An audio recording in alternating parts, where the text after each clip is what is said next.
Bonjour, bonjour. Donc voici eh bien la suite de mes petites opinions, on va dire, à propos du fait d'être MJ, de gérer les campagnes, etc. Et en fait, pour le coup, pour ce podcast, je me suis posé la question, est-ce que vraiment ça ne s'applique qu'à Strad? Et en fait, absolument pas.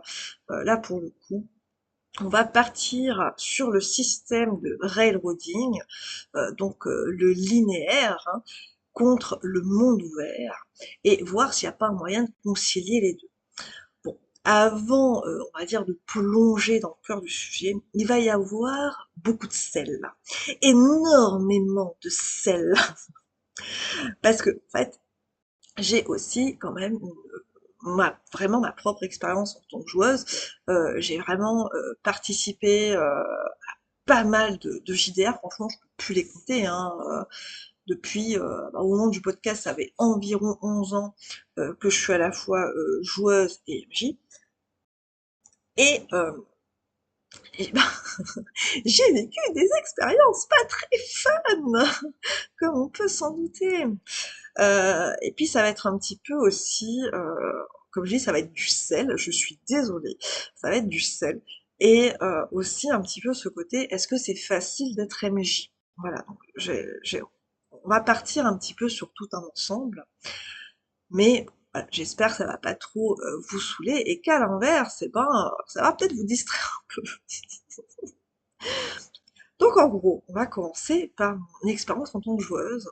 Donc eh bien, sur ma toute première campagne JDR possible, voilà, la toute première, eh bien, j'étais tombée sur un MJ. Donc déjà, je connaissais personne, et j'étais tombée sur un MJ. Et ben, on va dire que linéaire, eh ben, c'était son deuxième prénom. Donc pour vous donner un exemple, on était dans un espèce de donjon, il y avait un couloir, ok, donc on arrive par la porte, puis il y a un couloir qui emmène sur une autre porte. Mais autour, à droite et à gauche, il y a plusieurs portes, des petites portes, on va dire. Moi, je suis en mode, bon ben, je vais ouvrir la porte de gauche. Et puis le MJ, non, hein, non, ah, bon. Je peux essayer d'ouvrir la porte de droite? Non. Ah. Euh... Et puis, il avait poussé un soupir, je m'en souviens. Il avait poussé un soupir pour expliquer que, écoutez, toutes les portes, elles sont fermées, voilà, sauf, eh bien, celle du bout. Et là, il y avait une joueuse qui jouait Claire. MJ, je pose un genou à terre, je joins les deux mains et je prie mon Dieu pour savoir quel est le chemin à prendre. Le MJ lui répond, la porte en face. Ah, bah oui, bah c'est bien ce qu'il avait dit en fait. Je sais pas, est-ce qu'il faut faire du RP sur ce... Enfin, voilà, j'étais un petit peu paumée. Mais honnêtement, voilà, c'était un MJ qui était, on va dire, extrême dans le railroading, mais c'était un excellent narrateur. Voilà, honnêtement, malgré ça, je tenais la session de 3, 4, des fois 5 heures. Enfin, quoi qu'au bout de 5 heures, parce qu'on des fois on faisait du 5, 6 heures, je commençais à fatiguer. Mais je tenais parce que le mec, il savait raconter en fait quoi. Donc on était, en fait c'était pas nos personnages, c'était ses personnages à lui parce que quoi, il décidait où on allait complètement. Même le moindre petit truc, s'il fallait lancer un jet de dés pour faire ses lacets, des fois, j'exagère, mais bon, vous voyez un petit peu où je veux en venir. Mais c'était vraiment un très bon narrateur, très très bon narrateur. Et en fait, je l'aurais plus vu comme auteur de campagne. Alors ça fait très longtemps maintenant, oui, ça fait 11 ans, peut-être même un peu plus. Si ça se trouve, c'est le cas, le mec il est devenu auteur de campagne. Mais si c'est le cas, il va cartonner, je pense. J'irai ça très très bien. Donc là, ce MJ, aucun problème, mis à part ce côté, bon, bah, zéro liberté.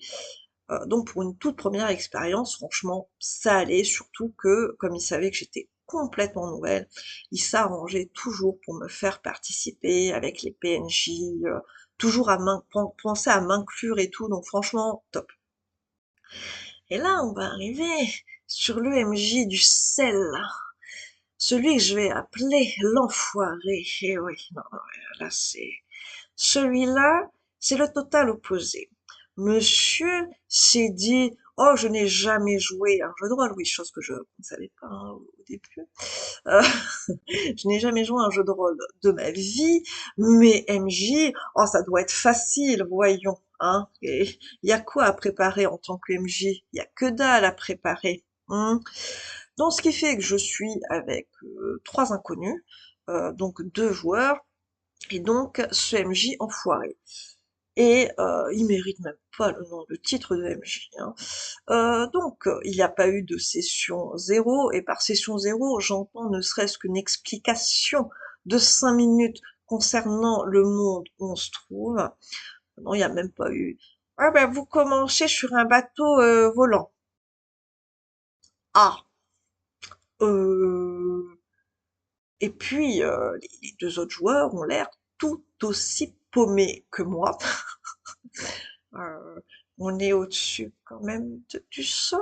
On est à quelle hauteur? C'est la mer? C'est la terre en bas? Il se passe quoi? Et surtout que je rappelle, on avait zéro visuel. Le jeu se faisait 100% sur Discord, mais même sur Discord, on peut quand même partager des images, on est d'accord. Il y avait que dalle, mais absolument que dalle. Zéro description, il n'y avait rien. Donc, les deux joueurs, enfin, il y avait donc un mec et une nana, les deux, c'était des pros de l'improvisation. Et c'était des crèmes. Vraiment, ce MJ, enfin, cet enfoiré ne les méritait pas du tout. Voilà, je le dis. Donc il commence à improviser, donc moi je suis un peu paumée, hein, je sais pas s'ils se connaissaient peut-être, hein, ils étaient peut-être amis et tout, donc ils m'incluent dedans, ils font pas mal d'efforts et tout, mais vraiment très rapidement, le MJ nous interrompt, il y a un problème avec le bateau. Bon, alors le bateau apparemment, alors est-ce qu'il coule, est-ce qu'il... je sais pas, je pense que lui-même il s'est un peu perdu dans sa description parce que c'était beaucoup plus récent là. Donc lui-même il savait pas trop. En gros le bateau il est en train de se casser. Ah, ça faisait même pas 5 minutes, on avait même à peine le temps, on n'avait pas le temps de se présenter, ne serait-ce que de discuter entre joueurs, entre personnes. Et puis là il nous annonce ça. Ah bon, trouvons des solutions, on essaye. Et puis très très rapidement, le MJ nous dit non, bah le bateau, il s'est crashé apparemment sur une île flottante, dans une ville, voilà, sur une île flottante, et que nous sommes morts, littéralement. Mais, oh mais oui, mais attendez, c'est bon, comme c'est l'intro, on va dire que vous n'êtes pas mort. Ah bah c'est généreux, merci. Et donc, l'un des joueurs, là, un pro de l'impro, qui lui demande, mais en fait, qu'est-ce qu'on a fait de mal? Qu'est-ce qu'il aurait fallu faire? Bah, parce qu'on ne savait pas quoi faire. Et il lui dit, mais le capitaine, en fait, avait été assommé. Ah, donc il n'y avait personne qui tenait la barre, il fallait tenir la barre. Hein? Comment on pouvait savoir ça? Et il nous répond, et qu'on n'avait qu'à le demander. Mec, on a zéro visuel, absolument rien. Si tu fais sans visuel, vous devez décrire. On doit décrire ce qu'il se passe. On ne savait rien de l'équipage. Et c'était, vous l'avez pas demandé. Alors, je veux bien, mais c'est pas comme si on en était à 30 minutes à papoter dans le vide. On n'avait même pas 5 minutes pour se présenter, que tout de suite, apparemment, il y a un problème avec le navire, qui se met à couler, se cracher ou je ne sais pas quoi. Enfin, voilà. Déjà, vous voyez, il y avait un petit peu une tension, ok, une petite tension. Donc apparemment, ce cher enfoiré nous a donné, était tellement généreux que donc nous ne sommes pas morts. Puis il nous dit qu'on est en ville. On a une espèce de carte de ville. Voilà, on a quand même une carte gigantesque, hein, c'est pas genre en version avec les petits bâtiments, non, c'est la version carte avec des espèces de grands quartiers, des grandes zones et compagnie. Bon, c'est le seul visuel qu'on a. Non, il n'y a pas de token à déplacer, il n'y a rien du tout.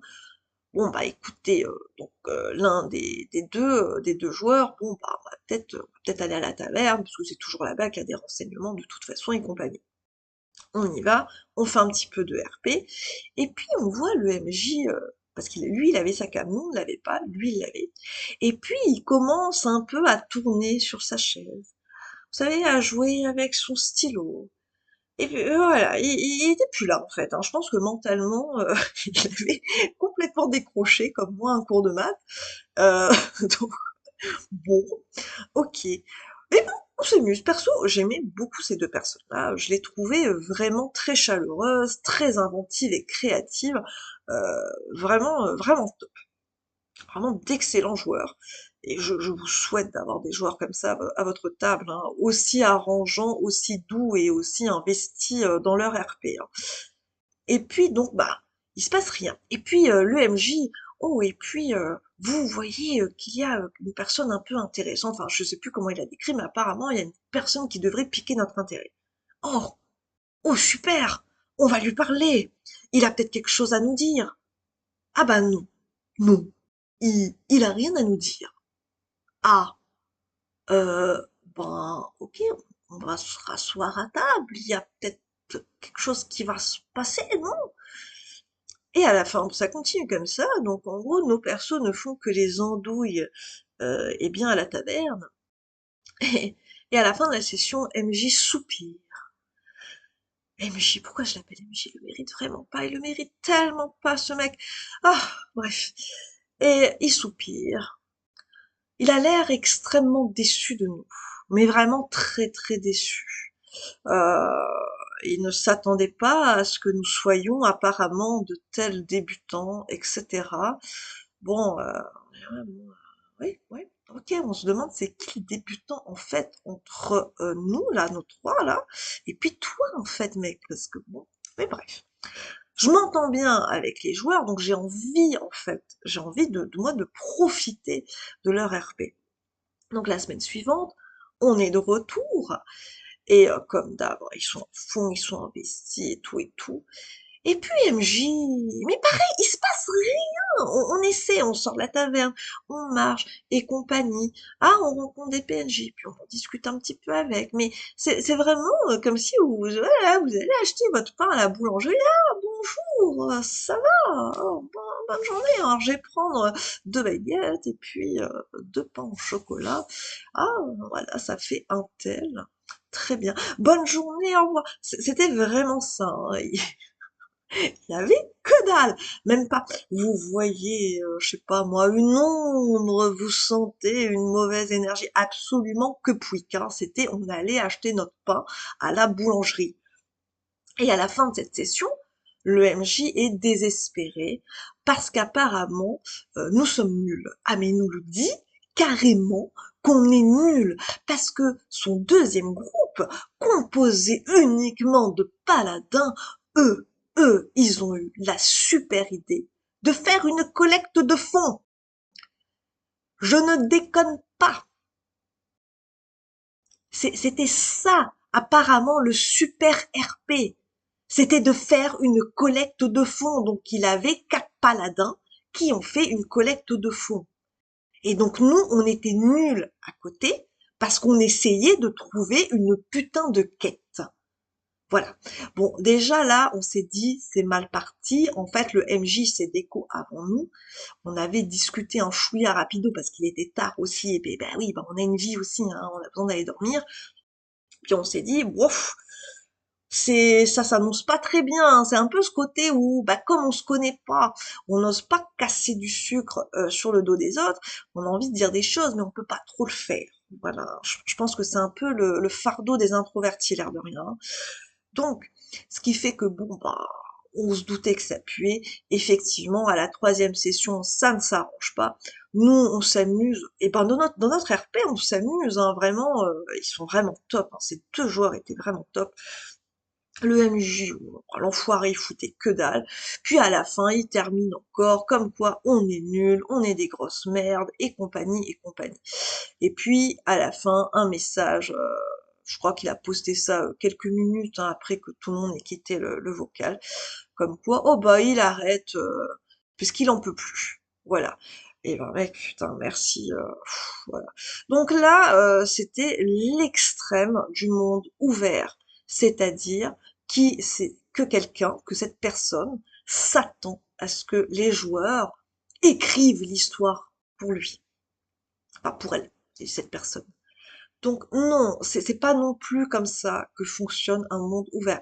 Alors là, j'étais sur deux extrêmes, mais d'un côté, quand vous regardez bien, le côté railroading, eh ben, il était beaucoup plus fun parce que la personne, le MJ, maîtrisait quand même la narration. Et vraiment, je déconne pas, maîtrisait ça. Là, d'un autre côté, pour le monde ouvert, je trouve que, et ça, je suis désolée si je vexe des gens, quoi, mais le monde ouvert, c'est un peu trop de tout le monde peut le faire. Alors non, je suis désolée, ce n'est pas tout le monde qui peut le faire. Hein. Parce que ça va demander du boulot. Et du boulot, oui, assez intense, parce que à ce niveau-là, c'était n'importe quoi. Hein.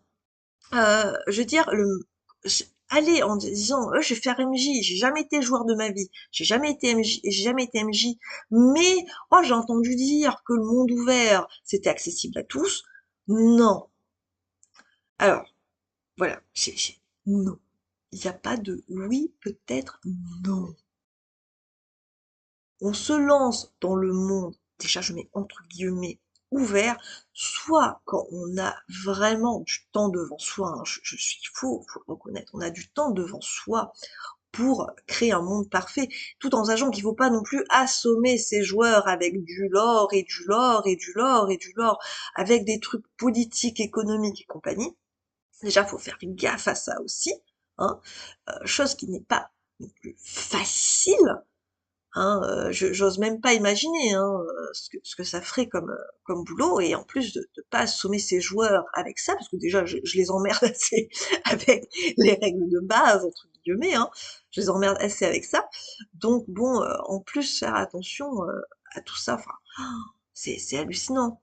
Donc non, on ne s'improvise pas MJ en particulier pour un monde ouvert, on s'improvise MJ avec une campagne officielle, oui.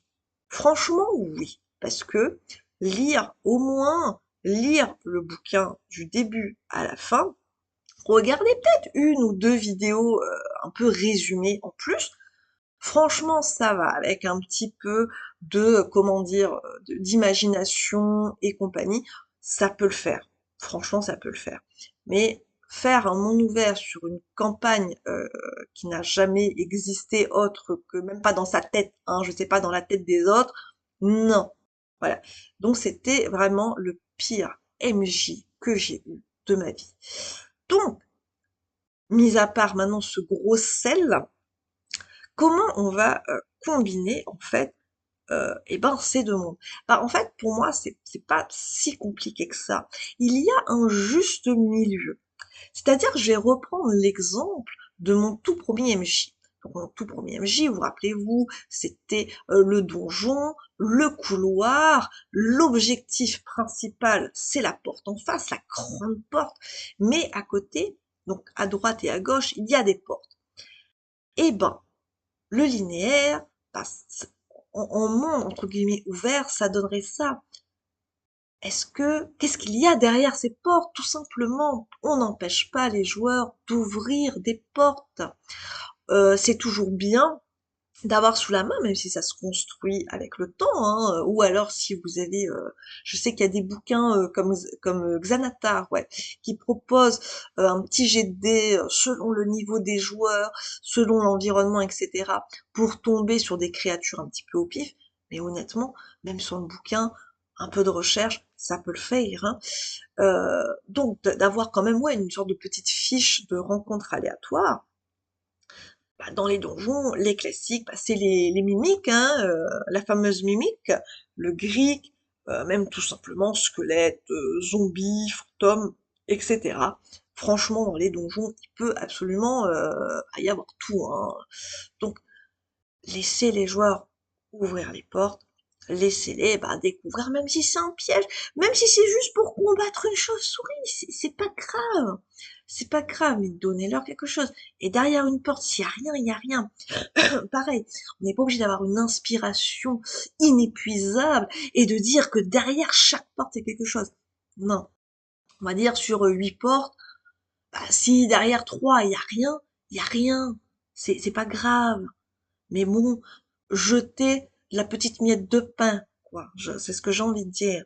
Ensuite, concernant, eh bien, on va dire ce monde ouvert, parce que là, je partais sur du linéaire en monde ouvert, donc c'est juste, on va ouvrir un petit peu ben, les portes, littéralement, comme métaphoriquement, pour laisser aux joueurs un peu le choix. Mais du côté monde ouvert, donc comment avoir un monde ouvert qui tient la route sans se faire déborder, hein, et sans non plus trop compter sur les joueurs pour fabriquer, on va dire, tisser l'histoire, bah honnêtement, c'est d'avoir une carte. Alors, c'est vraiment ce que j'ai expérimenté, parce que j'ai fait pas mal, j'ai fait quasiment que du fait maison. Et bien sûr, en monde, on va dire, entre guillemets, ouvert, je me suis cassé la gueule 2 fois, en mode, non, c'est bon les loulous, je suis désolée, je peux plus continuer à faire MJ parce que là, j'étais complètement dépassée par les événements, je ne savais, c'était trop, c'était le bordel dans ma tête, j'y arrivais plus. Et à l'inverse, j'ai eu de très très très bonnes campagnes faites maison, parce que tout simplement, la différence, c'était que c'était limité sur une carte. Voilà, oui, c'est vraiment tout. Donc en gros, par exemple, bon là, je vais pas aller trop dans le détail parce que ça va rallonger le petit podcast, mais en gros, je voulais faire un petit monde, une petite histoire surnaturelle, horreur. Et ben en fait, j'avais piqué. Ça venait d'un jeu vidéo que j'adorais justement. Bah, le thème c'était ce jeu vidéo là, et j'avais repris la carte. J'avais mis moi mes PNJ à moi, hein, on est d'accord, mais chaque maison, enfin pas chaque maison, voilà, on va dire les maisons les plus importantes, donnaient en fait des PNJ, des quêtes, des donjons, etc. Voilà. Et celle-là, je l'ai faite, ma première campagne, donc faite maison, était comme ça. Donc c'était du monde ouvert. Mes joueurs pouvaient aller où ils voulaient, où ils le souhaitaient, mais c'était limité sur cette carte. Voilà, tout simplement. Et toujours en prévenant que au début, désolé, mais ça sera linéaire parce que bah, c'est l'introduction. Et l'introduction, j'ai besoin pour vous présenter l'histoire correctement que ben voilà quoi, il faut que vous suiviez un petit peu, voilà, sinon moi je vais pas y arriver.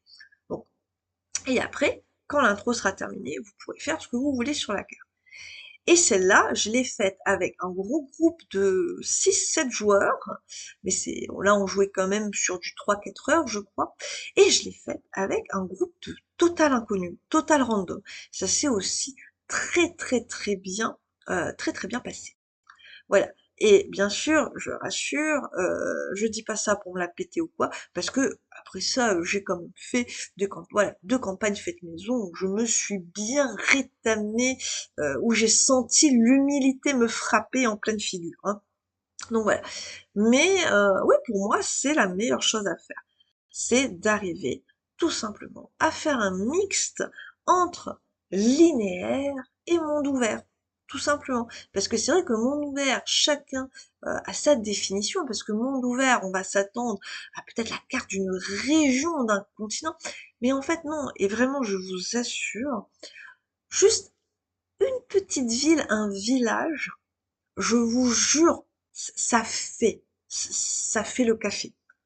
C'est super, une liberté pour les joueurs, pour vous qui maîtrisez aussi le truc, parce que une fois que vous avez posé, parce que comme là, sans être sur une petite carte entre guillemets, hein, donc sans être sur une ville ou un village, une fois que vous avez posé, vous de votre côté, les bâtiments importants, les PNJ importants, les quêtes importantes, c'est que de la prise de notes, mais c'est vraiment du truc basique, mais vraiment. Et donc, ça va vous demander peu de travail. Bon, attention, toujours entre guillemets, hein, peu de travail, mais vous allez maîtriser. Vous allez avoir la maîtrise de ce là, et en plus, ça va vous laisser un champ pas mal, un large éventail en fait, et bien d'improvisation.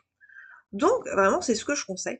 Et c'est aussi pour ça, eh bien, que j'aime beaucoup Strad. J'aime beaucoup la malédiction Strad parce que c'est un peu basé sur ce système-là. Parce que quand vous regardez bien, l'intro, elle est quand même linéaire parce qu'il faut pousser les PJ vers le village de Barovie.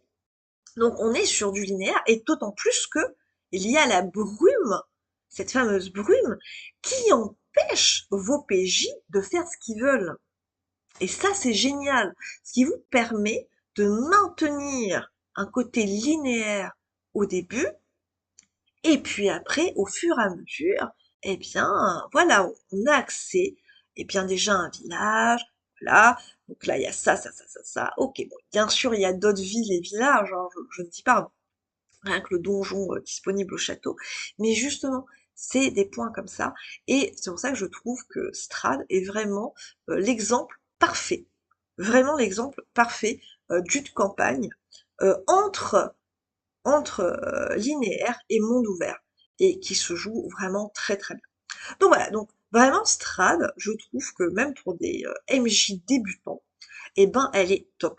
Ou même si des MJ veulent tester la création du monde, le monde ouvert, mais ils savent pas trop par quoi commencer, c'est-à-dire que vous avez votre lore, vous avez vos PNJ, vous avez machin, mais comment mettre tout ça en œuvre? Eh ben franchement, si vous pouvez obtenir le livre officiel, la campagne officielle de Strad, franchement, allez-y, parce que je trouve que c'est vraiment une petite mine d'or, et puis qui, qui peut réellement servir en fait à d'autres campagnes faites maison. Juste pour donner un un petit exemple, quoi, une base en fait, une base solide pour placer justement votre lore, vos PNJ, vos quêtes, etc. Enfin ouais, j'espère que mon sel n'était pas trop intense, hein. Mais en tout cas, je voulais quand même parler de ça, hein, du côté railroading, monde ouvert, vu que j'ai expérimenté ça à la fois en tant que joueuse et en tant que MJ, et vous dire un petit peu de mon expérience, ce qui a fonctionné et ce qui n'a pas fonctionné. Et puis voilà.